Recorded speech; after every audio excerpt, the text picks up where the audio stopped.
Welcome to দিশার exam guide. প্রিয় শিক্ষার্থী বন্ধুরা, তোমরা যারা ক্লাস 11-এর ফাইনাল পরীক্ষা দেবে তাদের জন্য এই ভিডিওটিতে আমি আলোচনা করতে চলেছি একাদশ শ্রেণীর ভূগোল বিষয়ের এসএকিউ উইথ অ্যান্সার। বন্ধুরা, এই প্রশ্নগুলো তোমরা কমপ্লিট করতে পারলে 100% কমন আসবেই। বন্ধুরা, তাহলে অতি সংক্ষিপ্ত 1 মার্কের 100% কমন সাজেশান দেখে নাও উত্তর সহ। প্রথমে দেখে নাও শাস্ত্র হিসেবে ভূগোল প্রথম অধ্যায় থেকে যে প্রশ্নগুলো তোমাদের পড়তে হবে। 1. কোন দুটি শাস্ত্র থেকে একই সঙ্গে দেশ ও কালের সম্পর্কে জানা যায়? অ্যান্সার ভূগোল ও ভূগোল। 2 নম্বর প্রশ্ন, পৃথিবীর মানচিত্র প্রথম কে আঁকেন? Answer Ptolemy. 3. সামাজিক ভূগোলের জনক কে? Answer David Harvey. 4. মানবীয় ভূগোলের প্রতিষ্ঠাতা কে? Answer Humboldt, Ritter, Peter Haggett. 5 নম্বর প্রশ্ন, সাংস্কৃতিক ভূগোলের পথিকৃৎ কে? অ্যান্সার দেখো উত্তর কার্ল ও সয়ার। উত্তর দেখো কার্ল ও সয়ার। তাহলে কী হবে? কার্ল ও সয়ার উত্তর। 6 নম্বর প্রশ্ন দেখে নাও, রাজনৈতিক ভূগোলের প্রবক্তা কে? অ্যান্সার ম্যাকিন্ডার, র্যাটজেল,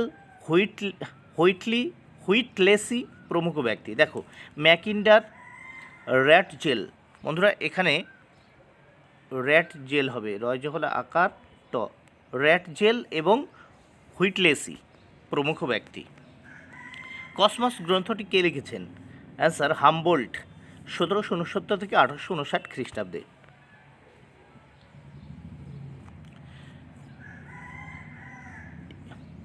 তারপর দেখো ERDQUNDE বা ERD কুন্ডি গ্রন্থটি কে লিখেছেন? অ্যান্সার রিটার।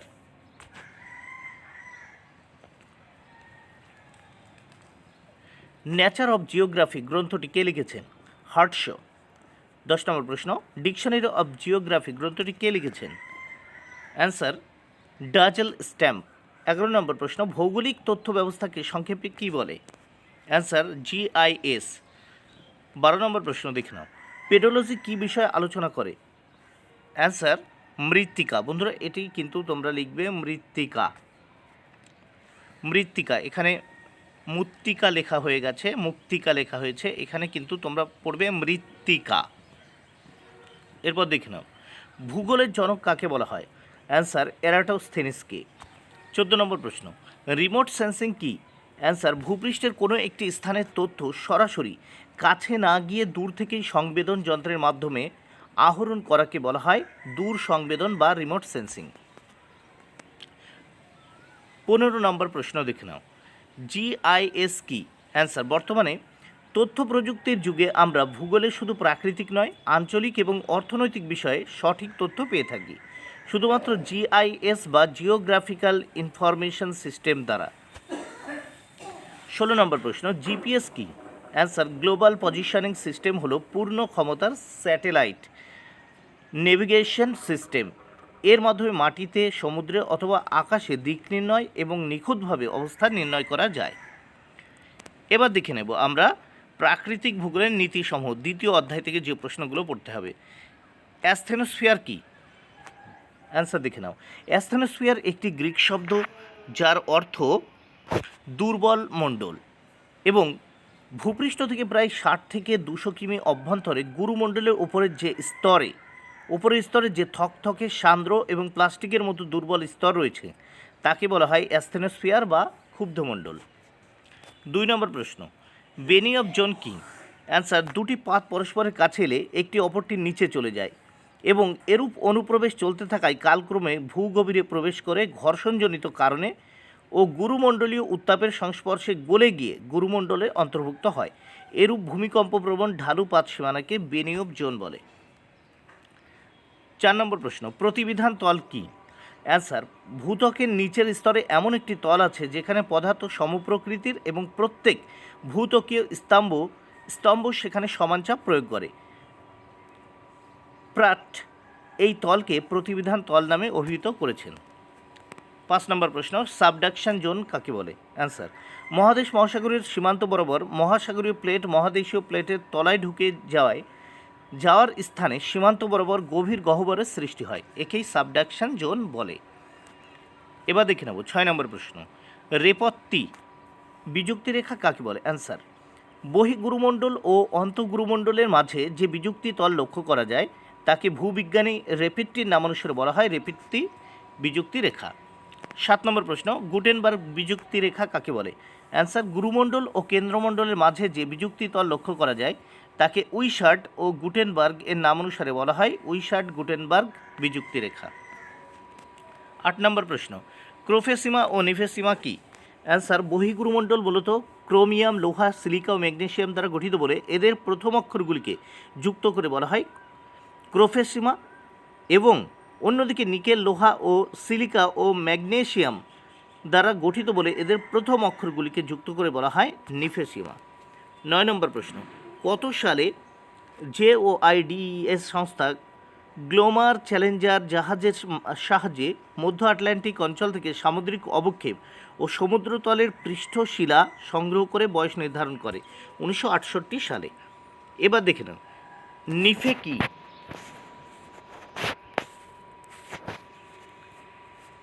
নিফে কি? অ্যান্সার, কেন্দ্রমণ্ডল মূলত দুটি খনিজ পদার্থের সমন্বয়ে গঠিত, যথা নিকেল ও লোহা। নিকেলের Ni এবং লোহার Fe একত্রে যুক্ত করে বলা হয় নিফে।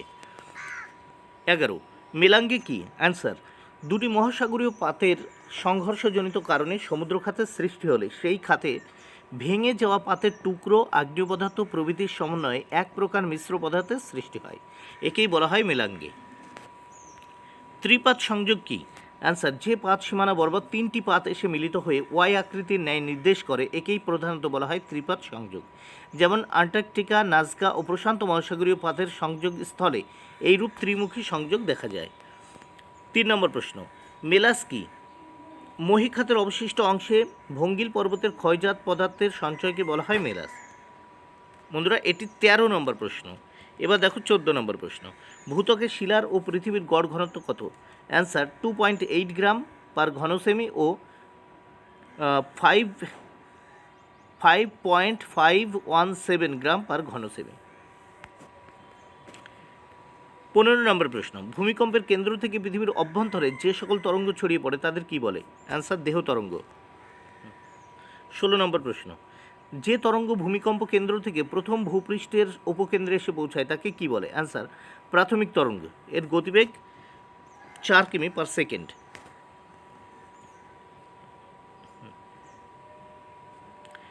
যে তরঙ্গ বন্ধুরা দেখো 16, যে তরঙ্গ ভূমিকম্প কেন্দ্র থেকে প্রথম ভূপৃষ্ঠের উপকেন্দ্রে এসে পৌঁছায় তাকে কি বলে? প্রাথমিক তরঙ্গ বা পি ওয়েভ। এর গতিবেগ 8 কিমি পার সেকেন্ড। এবার দেখে নাও, যে তরঙ্গ ভূমিকম্প কেন্দ্র থেকে পি তরঙ্গের পরে এসে পৌঁছায় তাকে কি বলে? গৌণ তরঙ্গ বা এস ওয়েভ। 18 নম্বর প্রশ্ন, যে তরঙ্গ ভূমিকম্পের কেন্দ্র থেকে ভূপৃষ্ঠের সমান্তরালে প্রবাহিত হয় তাকে কি বলে? পৃষ্ঠ তরঙ্গ বা এল ওয়েভ। 19 নম্বর প্রশ্ন, ভূমিকম্প ছায়াবলয় কি? অ্যান্সার, ভূমিকম্পের কেন্দ্র থেকে উপকেন্দ্র পর্যন্ত সরল রেখা দ্বারা যুক্ত করলে যে কৌণিক দূরত্ব তৈরি হয় তার বাইরে পি এবং এস তরঙ্গ সিসমোগ্রাফে ধরা পড়ে না, তাই ভূমিকম্প কেন্দ্রের বিপরীত দিকের অঞ্চলকে বলা হয় ভূমিকম্প ছায়াবলয়। 21 নম্বর প্রশ্ন, লেমান বিযুক্তি রেখা কাকে বলে? অ্যান্সার, বহিঃকেন্দ্রমণ্ডল ও অন্তঃকেন্দ্রমণ্ডলের মাঝে যে বিযুক্তি তল লক্ষ্য করা যায় তাকে ইঙ্গে লেমানের নামানুসারে বলা হয় লেমান বিযুক্তি রেখা। 22 নম্বর প্রশ্ন, মোহরভিষিক বিযুক্তি রেখা কাকে বলে? অ্যান্সার, মহাসাগরীয় ভূত্বক ও গুরুমণ্ডলের মাঝে যে বিযুক্তি তল লক্ষ্য করা যায় তাকে অ্যান্ড্রিজা মোহরভিষিকের নামানুসারে বলা হয় মোহরভিষিক বিযুক্তি রেখা। 1909 খ্রিস্টাব্দে এই নামকরণ করা।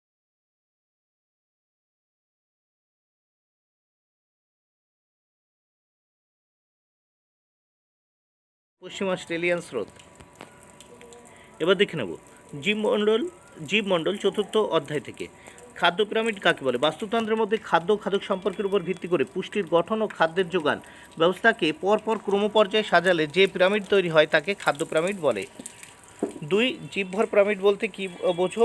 বাস্তুতন্ত্র অন্তর্গত জীবগোষ্ঠীর শুষ্ক ওজনের পরিমাণ অনুসারে খাদ্য ও খাদক সম্পর্কের ভিত্তিতে ক্রমিক পর্যায়ে সাজালে যে পিরামিড গঠিত হয় তাকে বলা হয় জীবভর পিরামিড।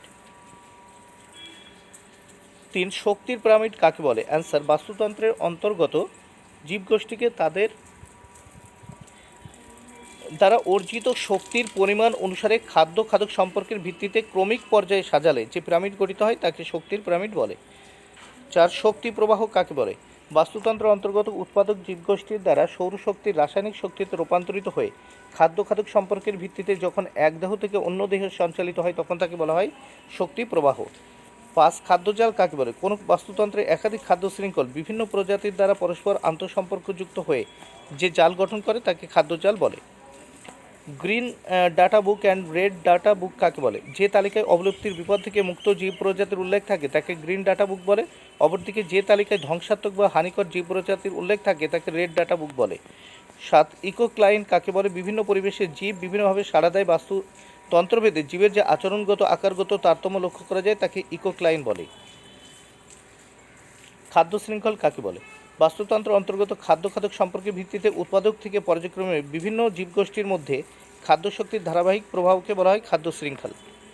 এবার দেখে নাও জীবমণ্ডল থেকে খাদ্য পিরামিড কাকে বলে? বাস্তুতন্ত্রের মধ্যে খাদ্য খাদক সম্পর্কের উপর ভিত্তি করে পুষ্টির গঠন বা খাদ্যের যোগান ব্যবস্থাকে পরস্পর ক্রম পর্যায়ে সাজালে যে পিরামিড তৈরি হয় তাকে খাদ্য পিরামিড বলে। জীবভর পিরামিড বলতে কী বোঝো? বাস্তুতন্ত্র অন্তর্গত জীবগোষ্ঠীর শুষ্ক ওজনের পরিমাপ অনুসারে খাদ্য খাদক সম্পর্কের ভিত্তিতে ক্রমিক পর্যায়ে সাজালে যে পিরামিড গঠিত হয় তাকে বলা হয় জীবভর পিরামিড। শক্তির পিরামিড কাকে বলে? দেখো, বাস্তুতন্ত্র অন্তর্গত জীবগোষ্ঠীকে তাদের দ্বারা অর্জিত শক্তির পরিমাণ অনুসারে খাদ্য খাদক সম্পর্কের ভিত্তিতে ক্রমিক পর্যায়ে সাজালে যে পিরামিড গঠিত হয় তাকে শক্তির পিরামিড বলে। শক্তি প্রবাহ কাকে বলে? বাস্তুতন্ত্র অন্তর্গত উৎপাদক জীবগোষ্ঠীর দ্বারা সৌরশক্তি রাসায়নিক শক্তিতে রূপান্তরিত হয়ে খাদ্য খাদক সম্পর্কের ভিত্তিতে যখন এক দেহ থেকে অন্য দেহে সঞ্চারিত হয় তখন বলা হয় শক্তি প্রবাহ। খাদ্যজাল কাকে বলে? কোনো বাস্তুতন্ত্রে একাধিক খাদ্য শৃঙ্খল বিভিন্ন প্রজাতির দ্বারা পরস্পর সম্পর্কযুক্ত হয়ে যে জাল গঠন করে তাকে খাদ্যজাল বলে। খাদ্য শৃঙ্খল কাকে বলে? বাস্তুতন্ত্র অন্তর্গত খাদ্য খাদক সম্পর্কের ভিত্তিতে উৎপাদক থেকে ক্রম পর্যায়ে বিভিন্ন জীবগোষ্ঠীর মধ্যে খাদ্য শক্তির ধারাবাহিক প্রভাবকে খাদ্য শৃঙ্খল বলে। গ্রেজিং খাদ্য শৃঙ্খল কাকে বলে? যে খাদ্য শৃঙ্খল উৎপাদক স্তর থেকে শক্তি ধাপে ধাপে তৃণভোজী ও মাংসাশী প্রাণীর মধ্যে সংক্রমিত হয় তাকে গ্রেজিং খাদ্য শৃঙ্খল বলে। ডেট্রিয়াস খাদ্য শৃঙ্খল কাকে বলে? যে খাদ্য শৃঙ্খলে বিয়োজক স্তর থেকে খাদ্য স্তরে শক্তি ধাপে ধাপে সঞ্চালিত হয় তাকে ডেট্রিয়াস খাদ্য শৃঙ্খল বলে।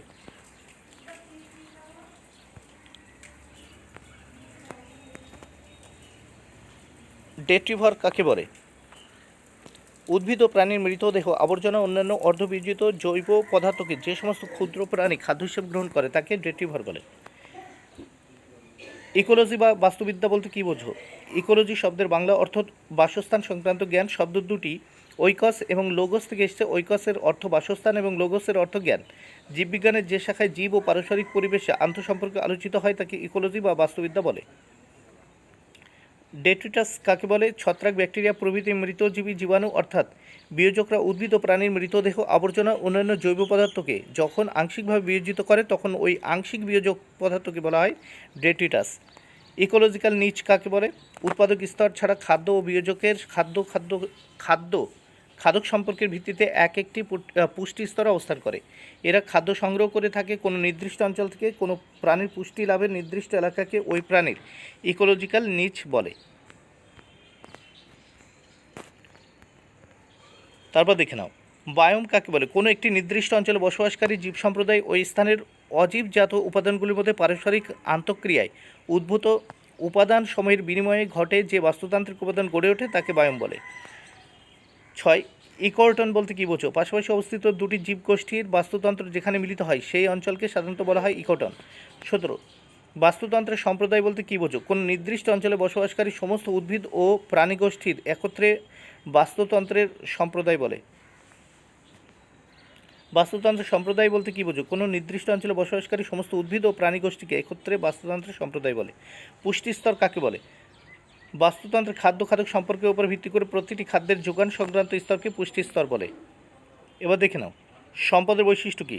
সম্পদের বৈশিষ্ট্যগুলো হলো উপযোগিতা বা অভাব মোচনের ক্ষমতা, 2 কার্যকারিতা, 3 সার্বজনীন চাহিদা, গ্রহণযোগ্যতা, প্রয়োগযোগ্যতা, পরিবেশ মিত্রতা, একমুখী বহুমুখিতা, সংকোচন, প্রসারণশীলতা, আহরণযোগ্যতা ও জীবমণ্ডলকে সংরক্ষণ করার ক্ষমতা। সম্পদের কার্যকারিতা তত্ত্ব কী? সম্পদ বলতে কোনো বস্তু বা পদার্থকে বোঝায় না, ওই বস্তু বা পদার্থের মধ্যে যে কার্যকারী শক্তি লুকিয়ে থাকে তা দিয়ে মানুষের অভাবমোচন হয়ে থাকে। এই কার্যকারিতার ভিত্তিতে কোনো বস্তু বা পদার্থের সম্পদ রূপে পদবাচ্য হওয়াকে বলা হয় সম্পদের কার্যকারিতা তত্ত্ব। সম্পদের কার্যকারিতার নিয়ন্ত্রক কী? সম্পদের কার্যকারিতার নিয়ন্ত্রকগুলো হলো মানুষের চাহিদা বৃদ্ধি পেলে সম্পদের কার্যকারিতা বৃদ্ধি পায়। উন্নত প্রযুক্তিবিদ্যা সম্পদের কার্যকারিতা বৃদ্ধি করে। দুই, প্রযুক্তি সময়ের সঙ্গে সঙ্গে সম্পদের কার্যকারিতা বৃদ্ধি পায়। স্থান সম্পদের প্রাপ্তি স্থানের উপর সম্পদের কার্যকারিতা নির্ভর করে। সম্পদ সংরক্ষণের পদ্ধতিগুলো কী কী? সম্পদ সংরক্ষণের পদ্ধতিগুলো হলো ব্যবহারের বাহুল্য হ্রাস, 2 পরিবর্ত ব্যবহার, 3 অগ্রাধিকার ভিত্তিক ব্যবহার, 4 উৎপাদনকারী অপচয় বন্ধ, উন্নত প্রযুক্তির ব্যবহার, 6 উৎপাদনের বিশেষীকরণ, 7 সম্পদের পুনঃস্থাপন, জনসচেতনতা বৃদ্ধি, সামাজিক প্রকল্প গ্রহণ। ফ্যান্টম পাইল কি? কোনো বস্তুগত সম্পদের কার্যকারিতা যতই বৃদ্ধি করা যায় ততই সেই সম্পদের আপেক্ষিক পরিমাণ বৃদ্ধি পায়। প্রকৃত পরিমাণ অপেক্ষা আপেক্ষিক অতিরিক্ত পরিমাণের বৃদ্ধিকে বলা হয় ফ্যান্টম পাইল। সম্পদ কাকে বলে? অধ্যাপক জিমারম্যানের মতানুসারে সম্পদ বলতে কোনো বস্তু বা পদার্থকে বোঝায় না, কোনো বস্তু বা পদার্থের মধ্যে যে কার্যকারী শক্তি লুকিয়ে থাকে যা দিয়ে মানুষের অভাবমোচন হয় তাকেই সম্পদ বলে। এরপর দেখে নাও, ভূমধ্যসাগরীয় অরণ্য অঞ্চল কাকে বলে? ভূমধ্যসাগরীয় জলবায়ুযুক্ত অঞ্চলে পার্শ্ববর্তী দেশগুলোর স্থানীয় জলবায়ুর বৈশিষ্ট্যের উপর নির্ভর করে যে বৃহৎ পত্রযুক্ত বনভূমির সৃষ্টি হয়েছে তাকে ভূমধ্যসাগরীয় অরণ্য অঞ্চল বলে। অরণ্য সম্পদ থেকে প্রথম প্রশ্ন। এবার 2 নম্বর প্রশ্ন দেখে নাও, নাতিশীতোষ্ণ অরণ্যের বৈশিষ্ট্যগুলি লেখো। এই অরণ্যের বৃক্ষগুলি চিরসবুজ কিন্তু বড় হয় না। এই অরণ্যের বৃক্ষগুলির পাতা ছোট কিন্তু নিবিড় হয় না। 4, এই অরণ্যে পর্ণমোচী চিরহরিৎ সরলবর্গীয় বৃক্ষের সমাবেশ লক্ষ্য করা যায়। 3 নম্বর প্রশ্ন, ক্রান্তীয় পর্ণমোচী অরণ্যের বৈশিষ্ট্য। এই অরণ্যের বৃক্ষগুলি ভিন্নাকৃতির কিন্তু খুব বেশি ঘন হয় না। এই অরণ্যের বৃক্ষগুলি মাঝারি ধরনের ঝোপঝাড়যুক্ত। এই অরণ্যের বৃক্ষগুলির গুড়ি মোটা, গাছের ছাল পুরু। এই অরণ্যের বৃক্ষগুলি অপেক্ষাকৃত গভীর ও দীর্ঘাকৃতির হয়। বিশ্বের বৃহত্তম ম্যানগ্রোভ অরণ্যের নাম গাঙ্গেয় বদ্বীপ অরণ্য অঞ্চল। সামাজিক বন সৃজন কাকে বলে? অরণ্য সীমার বাইরে অব্যবহৃত জমিতে বা পতিত জমিতে সমাজের সামগ্রিক উন্নয়নের জন্য যখন গাছ লাগানো হয় তখন সেই প্রচেষ্টাকে বলা হয় সামাজিক বন সৃজন। সামাজিক বন সৃজনের প্রধান বৃক্ষগুলি হলো ইউক্যালিপটাস, বাবুল, নিম, মহুয়া, নারকেল ইত্যাদি।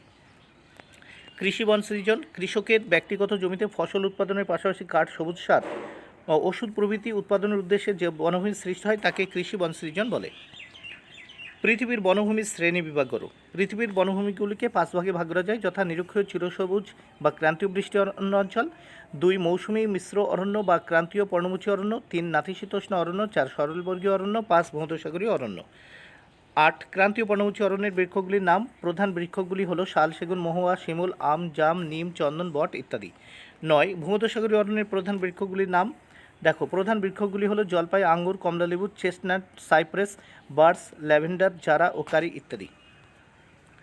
এবার দেখে নাও, মৎস্য চাষ বা মৎস্য সংগ্রহ। বাণিজ্যিক মৎস্যচারণ ক্ষেত্র কাকে বলে? মানুষ প্রয়োজন মতো নিজের চাহিদা মিটিয়ে বাণিজ্যের উদ্দেশ্যে যে মৎস্যচারণ করে মৎস্যচারণ করে থাকে সেই স্থানকে বলা হয় বাণিজ্যিক মৎস্যচারণ ক্ষেত্র। যেমন নাতিশীতোষ্ণ অঞ্চলে বাণিজ্যিক মৎস্যচারণ ক্ষেত্র অবস্থান করছে। প্লাঙ্কটনের গুরুত্ব কী? সামুদ্রিক মাছের প্রধান খাদ্য প্লাঙ্কটন, খেয়ে মাছ দ্রুত বৃদ্ধি পায়। 3 প্লাঙ্কটন খেয়ে সামুদ্রিক মাছ খুব সুস্বাদু হয়। উদ্ভিদ প্লাঙ্কটনগুলি মূলত প্রাণী প্লাঙ্কটনের প্রধান খাদ্য। মৎস্য সংরক্ষণের উপায়গুলি কী কী? 1 যথেষ্টভাবে মৎস্য শিকার করতে হবে। 2 কৃত্রিম উপায়ে বিভিন্ন প্রজাতির মাছের প্রজনন ঘটিয়ে ডিমের উর্বরতা বৃদ্ধি করা। জল দূষণ প্রতিরোধ করা। মৎস্য গবেষণাগার গড়ে তোলা। 5 প্রয়োজন মাফিক মৎস্য আহরণ করা, উন্নত প্রযুক্তিবিদ্যা ব্যবহার করা ইত্যাদি। 4 মৎস্য শিকারের আধুনিক পদ্ধতি কী কী? মৎস্য শিকারের আধুনিক পদ্ধতিগুলো হলো কাঠ বা নৌকা, জাহাজ প্রভৃতি ব্যবহার করা, কিন্তু বর্তমানে উন্নত মানের জাল, যথা ভাসা জাল, টানা জাল, বেড়া জাল, বড়শির মাধ্যমে মৎস্য শিকার করা হয়। ভারতের ন্যাশনাল ফিশারিজ ডেভেলপমেন্ট বোর্ড কোথায় অবস্থিত? Answer Hyderabad. Fishery survey of India সংস্থাটি কোথায় অবস্থিত? মুম্বাইতে। 6 নম্বর প্রশ্ন, মুম্বাইতে। উত্তর পশ্চিম আটলান্টিক মহাসাগরীয় মৎস্যক্ষেত্রের মগ্নচড়াগুলি কী কী? Grand Bank, Sable Bank, Middle Bank, Jeffreys Bank, Georges Bank ইত্যাদি। অ্যানাড্রোমাস মাছ কাকে বলে? যেসব মাছ বেশিরভাগ সময় নোনা জলে বাস করে, ডিম পাড়ার সময় নদীর স্বাদু বা মিষ্টি জলে চলে আসে তাদের অ্যানাড্রোমাস মাছ বলে, যেমন ইলিশ, ভেটকি ইত্যাদি। ক্যাটাড্রমাস মাছ কাকে বলে? যেসব মাছ নদীর জলে বাস করলেও ডিম পাড়ার সময় নদীর স্বাদু জল থেকে লবণাক্ত জলে গিয়ে ডিম পাড়ে, তাদের ক্যাটাড্রমাস মাছ বলে, যেমন নেদারল্যান্ডের ইল মাছ। পিলেজিক মাছ কাকে বলে? যেসব মাছ সমুদ্রের উপরে চলাফেরা করলেও একসাথে তারা ঝাঁক বেঁধে ঘুরে বেড়ায়, তাদের পিলেজিক মাছ বলে, যেমন হেরিং মাছ। ডেমার্সাল মাছ কাকে বলে? যেসব মাছ সমুদ্রের গভীরে প্রায় 40 মিটারের নিচে যেখানে সূর্যের আলো কোনোভাবে প্রবেশ করতে পারে না সেই সব স্থানে বসবাস করে, তাদের ডেমার্সাল মাছ বলে, যেমন হ্যাডক, হ্যালিবার্ট ইত্যাদি। এবার ভূমির ব্যবহার, বিশ্ব সম্পদের ব্যবহার দেখে নাও। শহরাঞ্চলে ভূমির ব্যবহারের বৈশিষ্ট্য লেখো। ভূমির পরিবর্তন ঘটে এবং তা সাংস্কৃতিক ভূদৃশ্যে পরিণত করে থাকে, এবং শহরের ভূমির প্রধান ব্যবহার প্রধানত ত্রিমাত্রিক বৈশিষ্ট্য সম্পন্ন হয়। শহরের ভূমিতে সাধারণত বিভিন্ন শিল্প, কলকারখানা, প্রশাসনিক বিভাগ গড়ে ওঠে। প্রাকৃতিক বাস্তুতান্ত্রিকের পরিবর্তে মানব বাস্তুতান্ত্রিক গড়ে ওঠে। ইউক্রেনের অধিকাংশ জমি কী কাজে ব্যবহৃত হয়? কৃষিকাজ। অস্ট্রেলিয়ার কোন নদী অববাহিকায় জমি কৃষিকাজে সবচেয়ে বেশি ব্যবহৃত হয়? মারেডেলিং অববাহিকায়।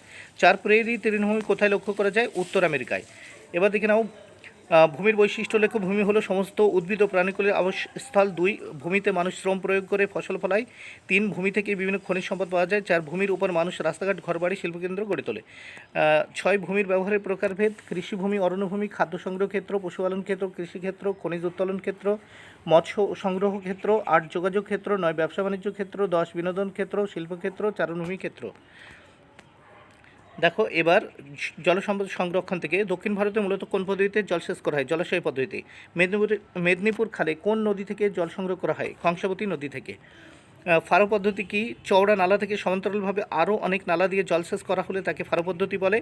তারবেলা বাঁধটি কোন নদীর ওপর গড়ে উঠেছে? সিন্ধু। কোন দেশের জলসেচ ব্যবস্থা ক্যারেজ প্রথা নামে পরিচিত? পাকিস্তান। অতিরিক্ত জলসেচের কি লক্ষ্য করা যায়? লবণাক্ত মৃত্তিকা। 6 নম্বর প্রশ্নের উত্তর লবণাক্ত মৃত্তিকা। 7 নম্বর, ভাকরা নাঙ্গল বাঁধ কোন নদীর ওপর অবস্থিত? শতুদ্র নদীর ওপর অবস্থিত। 8 কোন খালের মাধ্যমে কেবলমাত্র নদীর বন্যার জল সেচের কাজে ব্যবহৃত হলে তাকে কি বলে? প্লাবন খাল। তরল সোনা কি? এবার দেখো খনিজ সম্পদ থেকে। তরল সোনা কি? বর্তমান সভ্যতার একটি উল্লেখযোগ্য উপকরণ হলো খনিজ তেল। এই খনিজ তেল কেবলমাত্র জ্বালানি হিসেবে নয়, জীবন ধারণের বিভিন্ন প্রয়োজনে খনিজ তেল ব্যবহৃত হয়। বর্তমানে এর ব্যবহার ও গুরুত্ব এত বেশি হয় একে তরল সোনা বলে। খনিজ তেলের শ্রেণীবিভাগ 3 প্রকার। 1 প্যারাফিনযুক্ত তেল, পেট্রোল বা প্যারাফিন, অ্যাসফল্টযুক্ত তেল ও মিশ্র তেল। এবার দেখে নাও সাগর সম্রাট বা সাগর বিকাশ কি? মুম্বাই হাই হলো ভারতের বৃহত্তম খনিজ তেল অঞ্চল। এই অঞ্চলে সাগর সম্রাট ও সাগর বিকাশ নামে 2টি ভাসমান জাহাজ সমুদ্রগর্ভ থেকে সবচেয়ে বেশি খনিজ তেল সংগ্রহ করে থাকে। ভারতের তৈল শোধনাগারগুলির নাম লেখো। আসাম, ডিগবয়, মরান, নরসিংপুর। গুজরাট, জামনগর, আঙ্কেলেশ্বর, কলোল। উত্তরপ্রদেশ, মহুয়া, বিহার, বারাউনি, ওড়িশা, পারাদ্বীপ, মহারাষ্ট্র, ট্রম্বে ইত্যাদি। ওপেক কি? Organization of petroleum exporting countries. 1960 সালের 4 ফেব্রুয়ারি গঠিত হয়। এর সদর দপ্তর ভিয়েনাতে অবস্থিত এবং পৃথিবীর মোট 11টি দেশ এই সংস্থার সদস্য। এর মূল উদ্দেশ্য হলো আন্তর্জাতিক বাজারে তেলের মূল্য নির্ধারণ, তেল সরবরাহ প্রভৃতি। এই সংস্থার সদস্য দেশগুলি হলো সৌদি আরব, ইরাক, ইরান, সংযুক্ত আরব আমিরশাহী, Kuwait, Qatar, Venezuela, Nigeria, Indonesia, Algeria, Libya ইত্যাদি। এবং ওপেক কি? দেখো OAPEC কি? এটি হলো একটি পেট্রোল রপ্তানিকারী আরব দেশ সমূহের সংস্থা। এটি 1948 সালের 9 জানুয়ারি গঠিত হয়। এই সংস্থার মূল উদ্দেশ্য হলো আন্তর্জাতিক বাজারে নিজেদের আধিপত্য বজায় রাখা। এই সংস্থাটির সদস্য দেশগুলি হলো সৌদি আরব, আলজেরিয়া, কুয়েত, সিরিয়া, লিবিয়া, কাতার, মিশর, বাহরিন, সংযুক্ত আরব আমিরশাহী। পারমাণবিক শক্তি কাকে বলে? ইউরেনিয়াম, থোরিয়াম, টাইটেনিয়াম প্রভৃতি তেজস্ক্রিয় পদার্থের পরমাণু বিভাজন করলে যে শক্তি নির্গত হয় তাকে পারমাণবিক শক্তি বলে। খনিজ তেল আমদানি রপ্তানিকারক দেশগুলোর নাম। আমদানিকারক দেশ আমেরিকা যুক্তরাষ্ট্র, Japan, Germany, France, Bharat, Spain, Italy, Belgium, Poland প্রভৃতি দেশ। রপ্তানিকারক দেশ সৌদি আরব, সংযুক্ত আরব আমিরশাহী, Iraq, Iran, Kuwait, Russia, Libya, Venezuela, Mexico, Indonesia. Uranium ও থোরিয়াম উৎপাদনকারী দেশগুলি হলো ইউরেনিয়াম উৎপাদনকারী দেশ আমেরিকা যুক্তরাষ্ট্র, Canada, Kazakhstan, Australia, Niger, Russia, চীন, নামিবিয়া প্রভৃতি দেশ। থোরিয়াম উৎপাদনকারী দেশগুলো হলো ভারত, আমেরিকা যুক্তরাষ্ট্র, Australia, Canada, Brazil, France, Japan, Russia প্রভৃতি। ভারতের 2টি টারশিয়ারি কয়লা খনি অঞ্চলের নাম। অসমের মাকুম ও মেঘালয়ের চেরাপুঞ্জি। কয়লা শ্রেণীবিভাগ। কয়লাকে 4 ভাগে ভাগ করা যায়। অ্যান্থ্রাসাইট 80 থেকে 95% কার্বন থেকে। বিটুমিনাস 50 থেকে 85% কার্বন থেকে। লিগনাইট 35 থেকে 50% কার্বন থেকে। পিট 35%-এর কম থাকে। কয়েকটি অধাতব খনিজের নাম। কয়লা, চুনাপাথর, অভ্র, খনিজ তেল, প্রাকৃতিক গ্যাস, চুনাপাথর, মার্বেল, গ্রানাইট, জিপসাম, লবণ, গন্ধক, পটাশ, ফসফেট, ইউরেনিয়াম প্রভৃতি। কয়েকটি জ্বালানি খনিজের নাম। কয়লা, খনিজ তেল, প্রাকৃতিক গ্যাস, ইউরেনিয়াম, থোরিয়াম ইত্যাদি। 15 আকরিক লোহা ও ম্যাঙ্গানিজ উত্তোলনে কোন দেশ প্রথম? চীন আকরিক লৌহ উত্তোলনে, দক্ষিণ আফ্রিকা ম্যাঙ্গানিজ উত্তোলনে প্রথম। 16 তামা ও অভ্র উত্তোলনে কোন দেশ প্রথম? চিলি তামা উত্তোলনে ও চীন অভ্র উত্তোলনে প্রথম। 17 ইউরেনিয়াম ও থোরিয়াম উত্তোলনে কোন দেশ প্রথম? কাজাকিস্তান ইউরেনিয়াম উত্তোলনে প্রথম এবং ভারত থোরিয়াম উত্তোলনে প্রথম। 18 জলবিদ্যুৎ উৎপাদনে ও তাপবিদ্যুৎ উৎপাদনে কোন দেশ প্রথম? চীন জলবিদ্যুৎ এবং উৎপাদনে এবং ভারত তাপবিদ্যুৎ উৎপাদনে প্রথম। 19 পারমাণবিক শক্তি ও সৌরশক্তি উৎপাদনে কোন দেশ প্রথম? ইউএসএ পারমাণবিক শক্তি এবং চীন সৌরশক্তি উৎপাদনে প্রথম। 20 দামোদর উপত্যকায় কোন যুগের কয়লা পাওয়া যায়? গন্ডোয়ানা যুগের কয়লা পাওয়া যায়। 21 ভারতের বৃহত্তম লিগনাইট কয়লা খনিটি কোথায়? তামিলনাড়ুর আরকট জেলায় নেভিলিতে। 22 তামিলনাড়ুর কালপক্কম কী জন্য বিখ্যাত? পারমাণবিক বিদ্যুৎ উৎপাদন কেন্দ্র হিসেবে। 23 দূষণমুক্ত চিরাচরিত শক্তি কোনটি? জলবিদ্যুৎ। 24 কোন পদ্ধতিতে লিগনাইট কয়লা থেকে গ্যাসোলিন বা পেট্রোল উৎপাদন করা হয়? হাইড্রোজেন পদ্ধতিতে। হাইড্রোজেনেশন পদ্ধতিতে। খনিজ সম্পদ কাকে বলে? প্রকৃতির পাওয়া যায় এমন বস্তু যার দ্বারা রাসায়নিক ও পারমাণবিক গঠন নির্দিষ্টতা অজৈব প্রক্রিয়া দ্বারা সৃষ্ট নানা ধরনের পদার্থের কার্যকারিতা ও উপযোগিতাকে বলা হয় খনিজ সম্পদ। বন্ধুরা, ভিডিওটি ভালো লাগলে অবশ্যই লাইক, কমেন্ট ও শেয়ার করে thank you very much. Keep watching my channel and my video.